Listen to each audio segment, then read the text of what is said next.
અત્યારે લડોદ તાલુકા પંચાયત જે અમારે આમ આદમી પાર્ટીની જે જીત થઈ છે, ત્યાંના જે પ્રજા જે છે, ક્રાંતિકારી લોકો છે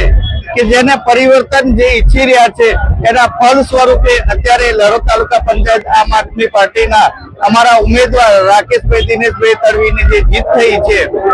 અમે હિંમત હાર્યા નથી, અમે લડત ચલાવીશું. જૂઠા ઉમે અત્યારે જે છે એમની સામે અમે લડત ચલાવીશું અને જે લડોદની તાલુકા પંચાયત